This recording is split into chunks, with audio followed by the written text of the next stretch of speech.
अस्सलाम वालेकुम dear students. आज के लेक्चर में हम एलिफेटिक हाइड्रोकार्बन्स में अल्कीन्स की क्लास में फ़िज़िकल प्रॉपर्टीज़ को स्टडी करेंगे और मज़ीद नेक्स्ट उसके फीचर्स देखेंगे। प्रीवियस लेक्चर के अंदर हमने अल्कीन्स के मेथड्स पढ़े थे कि किन किन वेज से हम इन्हें जनरली प्रिपेयर कर सकते हैं। तो आपने 5 मेथड्स स्टडी किए थे इन डिटेल और प्रैक्टिस की थी डिफरेंट एग्जांपल्स के साथ कि आप अल्कीन्स कैसे बना सकते हैं। अब मज़ीद हम इनकी प्रॉपर्टीज़ पर आते हैं।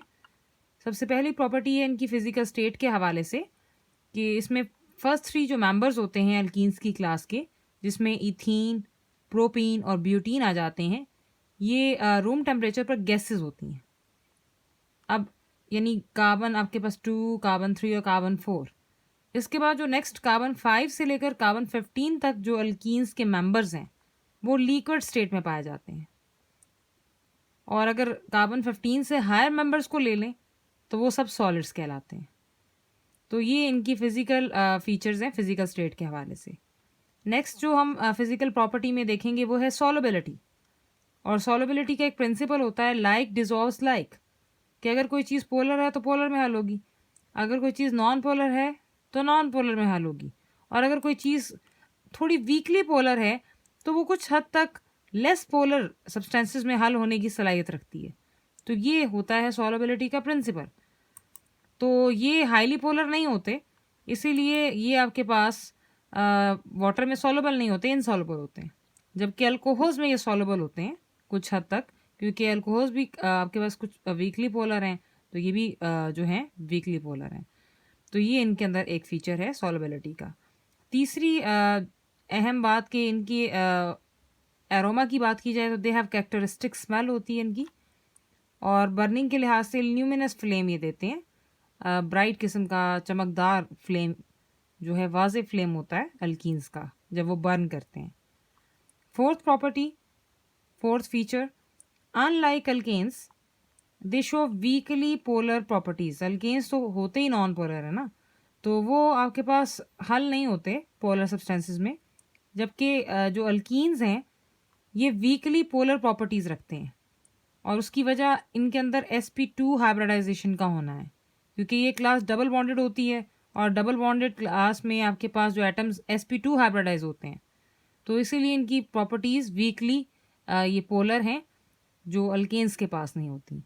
तो ये है इनकी फ़िज़िकल प्रॉपर्टीज़। नेक्स्ट अब हम जो देखेंगे वो है बड़ा इंपॉर्टेंट फैक्ट कि रिएक्टिविटी कैसी होती है इनकी। हमने अल्केन्स में भी ऐसे ही फिज़िकल फीचर्स में के बाद रिएक्टिविटी को स्टडी किया था। इसी तरह अल्कीन्स की क्लास में भी अब रिएक्टिविटी देखेंगे। रिएक्टिविटी ऑफ अल्कीन्स, अल्कीन्स के अंदर रिएक्टिविटी का मयार ही उसके अंदर मौजूद ख़ास किस्म का बॉन्ड है, that is pi bond. In other words we can say कि रिएक्टिविटी ऑफ पाई बॉन्ड। अब पाई बॉन्ड क्या है? चैप्टर 7 के अंदर हमने इन डिटेल देखा कि पाई बॉन्ड्स और सिग्मा बॉन्ड्स कैसे बनते हैं हाइब्रिडाइजेशन के अंदर। तो वंस अगेन इसको देखते हैं। पाई बॉन्ड क्या होता है? पाई बॉन्ड दरअसल it is form by the side ways overlap of partially filled P orbitals. जब भी किसी एटम का पी ऑर्बिटल पार्शली फिल्ड होगा और वो साइड वे ओवरलैप करेगा, पैरेलल फैशन में ओवरलैप करेगा, तो जो बॉन्ड डेवलप होता है उसे पाई बॉन्ड कहते हैं। In the formation of pi bond, the partially filled p orbitals overlap in a parallel fashion, and the probability of finding the electron is thus away from the line joining the two nuclei. यही वजह है कि हमारे पास जब ये parallel overlap करते हैं तो इलेक्ट्रॉन की जो डेंसिटी होती है वो आपके मेन दोनों एटम्स के न्यूक्लियाई से या तो अबव द प्लेन होगी या बिलो द प्लेन होगी, यानी on axis it is zero, it is either above the axis or below the axis. तो उससे क्या होता है, due to this reason pi electrons are less firmly held between the nuclei. तो वो nuclei का उस पर इतना अच्छा होल्ड नहीं होता। In one sense we can say कि एक न्यूक्लियस के ये होल्ड में होता है। तो अगर आप सिग्मा बॉन्ड की बात करें तो सिग्मा बॉन्ड दो एटम्स के न्यूक्लियाई के दरमियान में फॉल करता है, तो दोनों का होल्ड बहुत टाइट होता है, उस पर ग्रिप होती है, इसलिए वो स्ट्रांग होता है। लेकिन अगर आप पाई के हवाले से बात करें तो उसका होल्ड एक न्यूक्लियाई का होल्ड पाई बॉन्ड में फोकस कम है बनस्पत सिग्मा के, क्योंकि पाई bond is under the influence of one nuclei, अगर हम सिंगल सिंगल एटम्स की बात करें। तो इसीलिए पाई बॉन्ड में जो इलेक्ट्रॉन्स होते हैं वो लूज होते हैं, वो टाइटली हेल्ड नहीं होते। और यही आपके पास वजह बनती है इनकी रिएक्टिविटी की, कि pi bond is there for a weak bond as compare to sigma bond. तो ये क्वेश्चन भी पूछ सकते हैं आपसे कि आपके पास पाई बॉन्ड, डायरेक्ट इसी स्टेटमेंट में पूछ सकते हैं कि pi bond is weaker then a sigma bond, तो आप उसमें रिएक्टिविटी को जस्टिफाई करेंगे। अब हमने देखा कि ये रिएक्शन क्यों दे सकते हैं, इजीली दे सकते हैं, इनमें वजह क्या है, पाई इलेक्ट्रॉन्स का होना, पाई बॉन्डिंग का होना। During a reaction it breaks comparatively easily, rendering alkenes as a reactive group of compounds। तो ये किसी भी रिएक्शन के दौरान ये इजीली ब्रेक कर जाएगा, और इजीली ब्रेक करने की वजह से आपके पास दे आर रिएक्टिव, इन्हें हम रिएक्टिव कहते हैं कि रिएक्टिव ग्रुप ऑफ कंपाउंड्स हैं जो इजीली रिएक्शन दे सकते हैं, क्योंकि इनका बॉन्ड आसानी से टूट सकता है। मजीद हम बॉन्डिंग को भी देखेंगे कि कैसे ये काम होता है। More over, the loosely held pi electrons are more exposed to attack by the electrophilic reagents। अब जो loosely held pi electron है वो आपके पास किसी भी इलेक्ट्रोफिलिक reagent के सामने पेश हो सकते हैं कि वो उस पर अटैक करे, क्योंकि वो लूजली बाउंडेड है, टाइटली बाउंडेड नहीं है, और under the influence of only one nuclei हैं। तो alkenes therefore undergo electrophilic reactions easily. तो अल्कीन्स आसानी से इलेक्ट्रोफिलिक रिएक्शंस दे सकता है। अब ये हमने यहाँ पर बात की कि इलेक्ट्रोफिलिक रिएजेंट्स का अटैक बड़ी आसानी से होता है। अब ये रिएजेंट्स क्या होते हैं, इन शॉर्ट टर्म हमने पहले भी डिस्कस किया था कि इलेक्ट्रोफाइल और न्यूक्लियोफाइल का कॉन्सेप्ट ये वहीं से निकला है। इलेक्ट्रोफिलिक रिएजेंट्स, इलेक्ट्रो जो इलेक्ट्रॉन की तलाश में रहेगा, फिलिक सर्च, तो those reagents which is in search of electron. तो यानी उन्हें कोई ऐसा मीडियम चाहिए जहाँ पर इलेक्ट्रॉन रिच सेंटर हो, तो ऐसे रिएजेंट्स इलेक्ट्रोफिलिक रिएजेंट्स होते हैं। तो वो खुद पॉजिटिव सेंटर्स होते हैं जो जाकर नेगेटिव इलेक्ट्रॉन्स पर अटैक करते हैं। तो आसानी से अल्कीन्स इलेक्ट्रोफिलिक रिएक्शंस दे सकता है because of the loosely held pi electrons. तो आपसे वो क्वेश्चन में पूछ सकते हैं कि why alkenes undergo electrophilic reactions easily, तो देन भी आप रिएक्टिविटी ही इन डिटेल डिस्कस करेंगे, जिसमें सारी बातें वाज़ेह हो जाएंगी।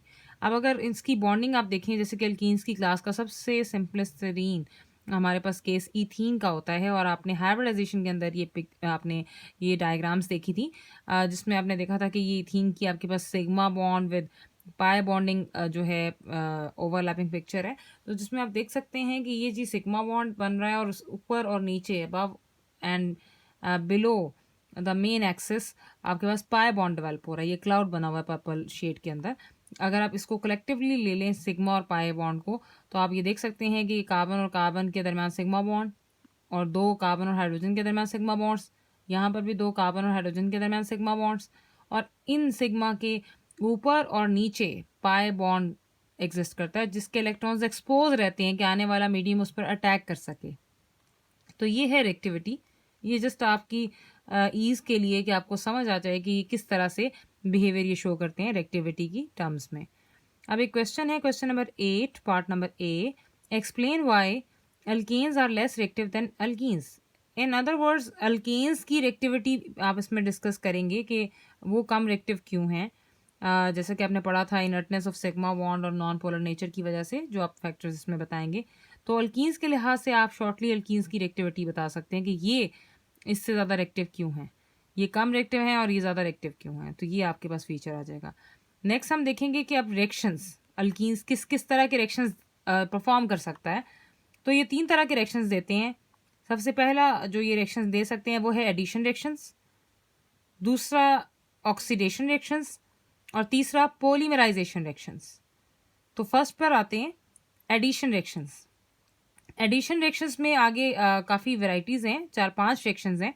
आज हम फर्स्ट रिएक्शन को स्टडी करेंगे।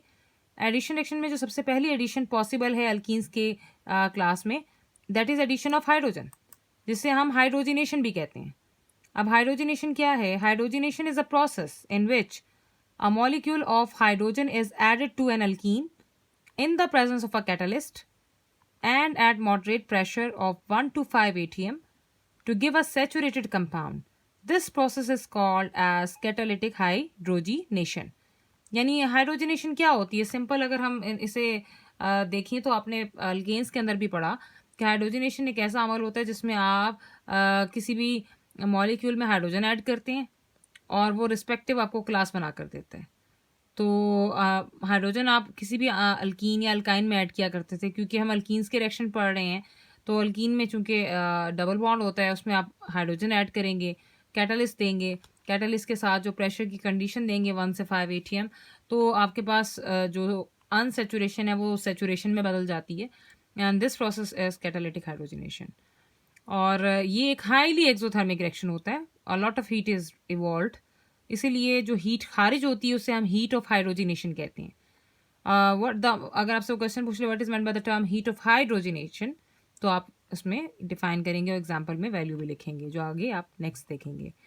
The amount of heat released when 1 mole of an alkene is hydrogenated, तो उसे हीट ऑफ हाइड्रोजनेशन कहा जाता है।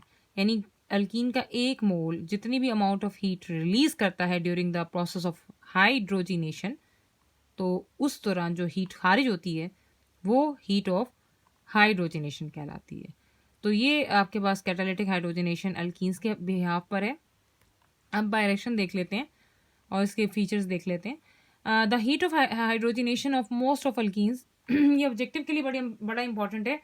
It is about 120 kilo joule पर mole for each double bond present in a molecule. यानी आपके पास एक मॉलिक्यूल में जितने डबल बॉन्ड्स बढ़ते जाएंगे, हर डबल बॉन्ड के लिए स्पेसिफिकली 120 किलो जॉल पर मोल जो है हीट ऑफ हाइड्रोजनेशन की वैल्यू है, आप उसे जो है मल्टीप्लाई करते जाएंगे। तो ये ऑब्जेक्टिव के पॉइंट ऑफ व्यू से वो पूछ सकता है कि for each double bond present in a molecule there is a heat of hydrogenation, तो वो वैल्यू आपको पता होनी चाहिए। अब हाइड्रोजनेशन का प्रोसेस हो रहा है तो कैटलिस्ट तो मस्ट रिक्वायर होगा। जो कैटलिस्ट एम्प्लॉय किए जाते हैं, यूज़ होते हैं प्रोसेस के अंदर, उसमें पहला है जी प्लाटिनम, दूसरा है प्लेटियम और तीसरा है आपके पास रेनी निकल। तो ये आपके पास बहुत ज़्यादा इंडस्ट्रियल प्रोसेसेस के अंदर यूज़ होता है। इसे मज़ीद हम आगे जाके देखेंगे। रेनी निकल, it is very important for the short question point of view, कि वो आपसे पूछेगा व्हाट इज़ रेनी निकल या हाउ इट इज़ प्रोड्यूस, तो आप उसमें डिफाइन करेंगे और इसकी प्रोडक्शन बताएंगे। फिर इसके एडवांटेजेस भी आगे हम स्टडी करेंगे। तो रेनी निकल बेसिकली क्या है? It is a solid catalyst composed of fine grains of निकल। यानी एक सॉलिड कैटलिस्ट होता है और निकल के इसमें फाइन ग्रेन्स पर ये मुश्तमिल होता है कंपोजिशन के लिहाज से, and it is use in many industrial processes. ये आपके पास बहुत ज़्यादा इंडस्ट्रियल प्रोसेसेस में इस्तेमाल होता है। It was developed by an American engineer मोरेरा ने, इसने डेवलप किया था, उसी के नाम पर इसको रेने निकल नाम भी रखा गया है। और इसकी प्रोडक्शन की बात करें तो it is prepared by treating nickel aluminium alloy with caustic soda. यानी आप निकल और एल्यूमिनियम के अलॉय को जब कास्टिक सोडा के साथ ट्रीट करते हैं, जिसे NaOH कहा जाता है, तो हमारे पास क्या रिजल्ट में आता है? रेने निकल। अब ये देख सकते हैं आप रिएक्शन में, निकल और एल्यूमिनियम आपके पास ये अलॉय है इनका, और ये आपके पास NaOH जो है कास्टिक सोडा सोल्यूशन के साथ ये रिएक्ट करेगा in the presence of water. तो ये मिलकर आपके पास क्या होगा कि यहाँ से बॉन्ड ब्रेक हो जाएगा, निकल सेपरेट हो जाएगी। जो इस सिस्टम से हमारे पास निकल आफ्टर द रिएक्शन हासिल होती है वो फाइन ग्रेन्स ऑफ निकल होते हैं, रेने निकल जिसे कहते हैं, और इसका सरफेस एरिया भी ज़्यादा होता है और रिएक्शन जो है एज अ एक्टिविटी के लिहाज से हमें ज़्यादा रिजल्ट देता है। और बाकी कॉम्बिनेशन अगर हम बनाएं तो उसमें ये आ जाएगा NaAlO2, इसे कहते हैं सोडियम एल्यूमिनेट। और तीसरी चीज़ जो खारिज होती है वो होती है गैस, हाइड्रोजन गैस लाइब्रेट होती है 3/2। आप देख सकते हैं ये बैलेंसिंग के लिए लगाया गया है। 3/2 का मतलब है इस हाइड्रोजन का जो जब 2 इस फिगर के साथ मल्टीप्लाई होगा तो एक्चुअली ये 3 एटम्स बनते हैं हाइड्रोजन के, जो बैलेंसिंग के लिए हमें फ्रैक्शन में इसे लेना पड़ा। तो इस तरफ भी आप देख सकते हैं कि एक हाइड्रोजन इसमें और 2 इसमें, 3, और इधर 3 बैलेंस करने के लिए आप जो है 3/2 लगा रहे हैं। तो एक्चुअली इट इज़ 3 हाइड्रोजन्स, क्योंकि 2 और 2 तो कैंसिल हो जाएंगे। दिस इज़ रेने निकल। तो आपके पास वो पूछ ले कि रेने निकल कैसे प्रोड्यूस होती है, उसका मेथड क्या है, तो आप उसमें ये रिएक्शन भी लिखेंगे, आप बताएंगे, और साथ ही साथ फिर इसकी एग्जांपल्स कोट करेंगे कि इसका इस्तेमाल करके हम किस तरह से जो है डिफरेंट क्लासेस प्रोड्यूस कर सकते हैं।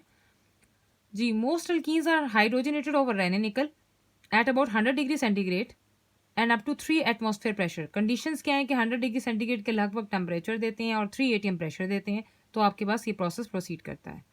तो मज़ीद हम इसकी एग्जांपल प्रैक्टिकली देखेंगे। ये आपके पास है एक स्ट्रक्चर जिसमें this is called the 3 methyl 1 butene, 1 पर आपके पास डबल बॉन्ड है।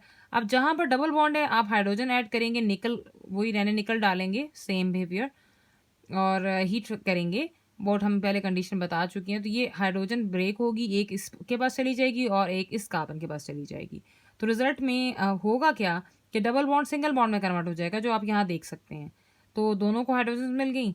अब ये 5 कार्बन वाला ये स्ट्रक्चर है और ये 5 कार्बन आपके पास ब्रांच की फॉर्म में जुड़ी हुई है, तो इसे हम आइसोपेंटेन कह रहे हैं। तो इस तरह से आप अनसेचुरेशन को सेचुरेशन में बदल सकते हैं बाय यूजिंग दी हाइड्रोजनेशन। इसके अलावा अगर आप एक साइक्लिक सिस्टम की बात करें, एरोमेटिक सिस्टम की बात करें, तो ये बेंजीन है जो एक 6 मेंबर रिंग है with 3 double and single bonds. तो जितने आपके पास डबल बॉन्ड होंगे उतने ही हाइड्रोजन रिक्वायर होंगे। यहाँ पे क्योंकि एक डबल बॉन्ड था, आपने एक ही मॉलिक्यूल इस्तेमाल किया। यहाँ पर 1 2 3 डबल बॉन्ड्स हैं बेंजीन के केस में, तो आप 3 मॉलिक्यूल्स ले रहे हैं, जो टोटल 6 एटम्स बनेंगे और हर बॉन्ड को ब्रेक करने के लिए 2 एटम्स चाहिए होंगे। तो इस तरह टोटल 2 इसके लिए 4 हो गए और ये 5 6 कंप्लीट हो जाते हैं। तो निकल की मौजूदगी में ये आपके पास अनसेचुरेशन से सेचुरेशन में कन्वर्ट हो गया, जो कि बेंजीन से आप आफ्टर दी हाइड्रोजनेशन ये साइक्लोहेक्सेन में कन्वर्ट हो गया। तो इस तरह हाइड्रोजनेशन वर्कआउट करती है अनसेचुरेशन को सेचुरेशन में बदलने के लिए। अब एप्लीकेशंस की बात करें तो ये शॉर्ट क्वेश्चंस में पूछ सकते हैं वो आपसे कि व्हाट इज़ रेनिन निकल और what is how it is produce, या इसकी इंपॉर्टेंस बताएं, और या आपसे हाइड्रोजनेशन के इफेक्ट्स या एप्लीकेशन पूछ सकते हैं तो आप उसमें लिखेंगे। एप्लीकेशंस की बात करें तो सबसे अहम और इम्पॉर्टेंट चीज़ कि catalytic hydrogenation of alkenes is use in the laboratory as well as in industry. इसे लैब में भी यूज़ किया जाता है और इंडस्ट्री में भी यूज़ किया जाता है। इंडस्ट्री की जनरल बात करें तो overall it is use for the manufacturation of the vegetable ghee from vegetable oils. ये आपने सेबेटियस सेंडन रिएक्शन में भी पढ़ा कि हम जो है वेजिटेबल ऑयल जो कि अनसेचुरेटेड मीडियम होता है उससे घी बना सकते हैं सेचुरेटेड। तो ये हमारे पास एक बेस्ट एप्लीकेशन है। इसके अलावा the reaction is generally quantitative. ये क्वांटिटेटिव है कि जितने बॉन्ड्स होंगे उसके हिसाब से आप क्वांटिटी यूज़ करेंगे। अब इस क्वांटिटेटिव नेचर ऑफ रिएक्शन की वजह से इसे लेबॉर्ट्रीज में यूज़ किया जाता है एनालिटिकल टूल के तौर पर, यानी एनालिसिस के लिए, तो वहाँ पे यूज़ होता है। It is also use as a synthetic method in laboratory. तो सिंथेसिस में भी इसका एक अहम रोल है जहाँ पर हाइड्रोजनेशन का इस्तेमाल किया जाता है, कैटालिटिक हाइड्रोजनेशन। तो ये आपके पास एडिशन की एक टाइप थी। आज हम एक ही टाइप पढ़ेंगे, मजीद फिर देखेंगे। आप प्रैक्टिस जारी रखें। अब एक क्वेश्चन है एक्सरसाइज का, question number 13 part number B. Write skeleton formula showing only the arrangement of carbon atoms for all the possible alkenes of the molecular formula C5H10। वो कहता है कि आपके पास ये एक मॉलिक्यूलर फार्मूला है, इसके मुताबिक आपने कार्बन एटम्स को अरेंज करना है और पॉसिबल अल्कीन्स जो एग्जिस्ट कर सकते हैं वो अपने शो करने हैं। एक्चुअली वो आपसे आइसोमर मांग रहा है। तो आपके पास सबसे पहली पॉसिबिलिटी है कि आपने 5 कार्बन ओपन फॉर्म में लिंक किए, फिर आपने 10 हाइड्रोजन पूरे कर लिए। तो जब आप पूरे करेंगे जैसे 3 5 6 7 8 9 10, अब आपके पास पॉसिबिलिटी यहाँ पर ऑटोमेटिकली जब आप हाइड्रोजन इतने लगाएंगे तो ये इसकी जो अगर आप वैलेंसी देखें तो ये मुकम्मल है, 4 बॉन्ड्स। ये भी 4 बॉन्ड्स बना रही है, ये कार्बन भी 4 बॉन्ड्स बना रही है। ये कार्बन जब एक हाइड्रोजन यहाँ पर होगा और एक बॉन्ड आप बनाया हुआ होगा आपने, तो 1 2 3 बॉन्ड बना रही होगी, तो आपको ऑटोमेटिकली यहाँ डबल बॉन्ड लगाना है, चाहे वो यहाँ से शुरू करें या वो यहाँ से शुरू करें, वो कोई इशू नहीं है। तो आपकी अपनी मर्जी, आप जहाँ से राइट या लेफ्ट कहीं से भी डबल बॉन्ड लगाकर इतने एटम्स को आपने मुकम्मल करना है। जब हम डबल बॉन्ड लगाते हैं तो हमारे पास एक स्ट्रक्चर डेवलप होता है 1 पेंटीन। पहली पॉसिबिलिटी हमारे पास आइसोमर के लिहाज से ये है कि हम ऐसी अरेंजमेंट कर सकते हैं। अब इसकी दूसरी पॉसिबिलिटी क्या हो सकती है कि ये डबल बॉन्ड इधर लगाने की बजाय आप नेक्स्ट पे लगा लें, जैसे कि हमने यहाँ पर लगाया हुआ है, तो ये 2 पेंटीन बन जाएगा। अब तीसरी पॉसिबिलिटी एग्जिस्ट नहीं करेगी, अगर आप आगे शिफ्ट करेंगे तो वो यही सेम स्ट्रक्चर बन जाता है। तो अब हमारे पास 5 चेन के साथ तो पॉसिबिलिटी ख़त्म होगी। अब हम सीधी लीनियर फॉर्म में 4 कार्बन रखेंगे और एक को एज जो है सब्स्टिट्यूएंट अटैच कर देंगे ब्रांच की फॉर्म में। तो आपके पास डबल बॉन्ड फर्स्ट लोकेशन पे लगाएं तो हमारे पास स्ट्रक्चर का नेम क्या बनेगा, 2 मिथाइल 1 ब्यूटीन, क्योंकि यहीं से नंबरिंग करनी है डबल बॉन्ड को लीस्ट नंबर देने के लिए और सब्स्टिट्यूएंट को भी। एक तो पॉसिबिलिटी ये बनेगी। अब इसी स्ट्रक्चर के साथ एक और पॉसिबिलिटी है कि डबल बॉन्ड की पोजीशन यहाँ से उठाकर यहाँ ले जाएं, जैसा कि यहाँ पर हमने किया। तो इस स्ट्रक्चर का नेम क्या बना, 2 मिथाइल 2 ब्यूटीन, ये भी चेंज आ गया। अब एक और पॉसिबिलिटी कि आप इस डबल बॉन्ड को यहाँ शिफ्ट कर दें, तो जो नेक्स्ट में आप कर सकते हैं, और उतने ही कार्बन्स और उतने ही हाइड्रोजन रहेंगे। जब डबल बॉन्ड हमने शिफ्ट किया तो हमारे पास ये स्ट्रक्चर बन गया 3-methyl-1-butene।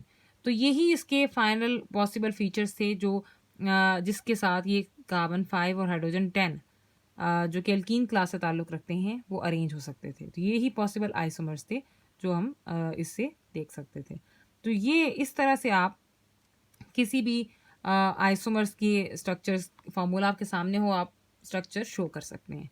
तो आपने रिटन प्रैक्टिस रखनी है क्योंकि आगे बहुत सारे रिएक्शंस आएंगे जिनके मैकेनिज्म्स और कैटलिस्ट टेम्परेचर आपने याद करने हैं।